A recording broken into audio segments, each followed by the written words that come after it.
Hello, my name is Archer Townsend, and this is my presentation on Fort Bragg, Confederacy in coastal California. In the summer of 1857, First Lieutenant Horatio Gibson, then serving at the Presidio of San Francisco, established a military post on a reservation about 200 miles north in present-day Mendocino County, naming it after his former commanding officer in the Mexican-American War, Captain Braxton Bragg. On August 5th, 1889, Fort Bragg was incorporated as a city.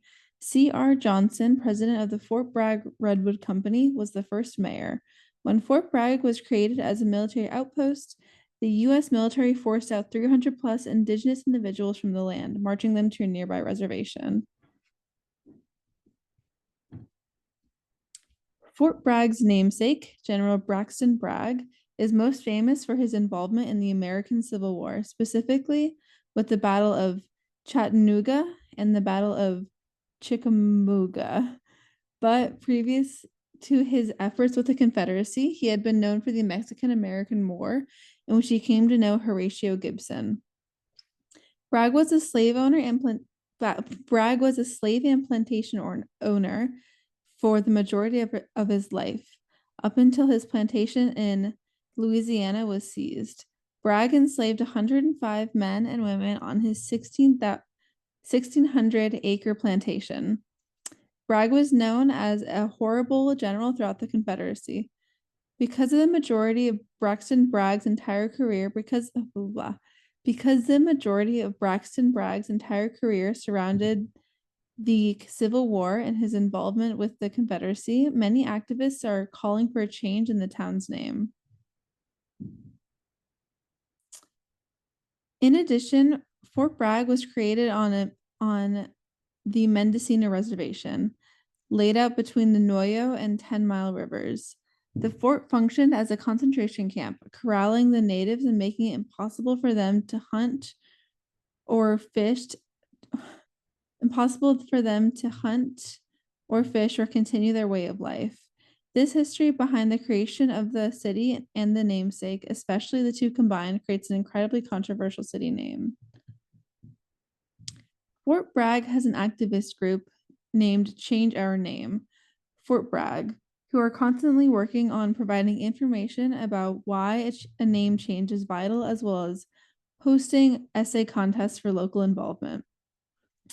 A second military camp in North Carolina, previously named Camp Bragg, then Fort Bragg, changed their name in 2023 to Fort Liberty as part of a broad Department of Defense initiative motivated by the 2020 George Floyd protests to rename military installations that had been named after Confederate soldiers.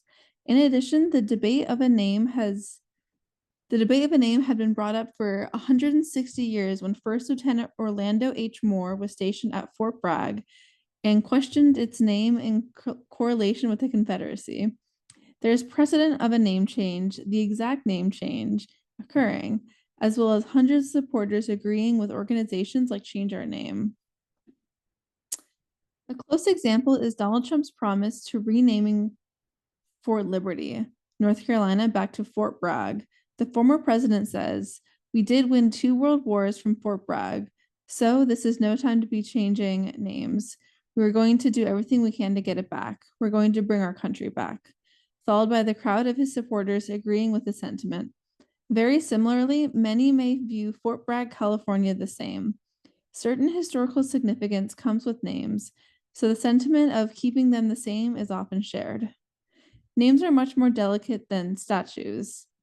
The California Preservation Foundation points out, naming is owning, naming is power. Because of this, the Fort Bragg's Naming Commission has commented on its indecision after over a year of debate. As a commission, we came to the conclusion that at this time, because the citizens are so divided, this commission cannot unanimously recommend a simple yes or no about the name change. Names are delicate, and I think that goes for saying on both sides of this debate. Of course, leaving the name as is prevents further conflict and debate about a different name choice, but changing it prevents further hurt and association with the Confederacy. While I acknowledge that this change in California, an already blue state, wouldn't carry the same impact as removing a Confederate icon from the Deep South, we do have the privilege to make this change and show that we can change something as large as a city name. Fort Bragg has a troubled history, with its established beginnings in forced Indigenous peoples removal and essentially concentration camp functions. It is a constant reminder about one individual's adoration for a failed Confederate general. Today, Fort Bragg has grown into something entirely different. The town acknowledges its native peoples, roots to the land, and disconnect from the city and Confederacy. I believe that the city deserves growth to embrace social change. Honoring a slave owner in the name of a coastal Californian town isn't what the state or the people in it stand for. The city deserves a new name. And this is my bibliography. Thank you.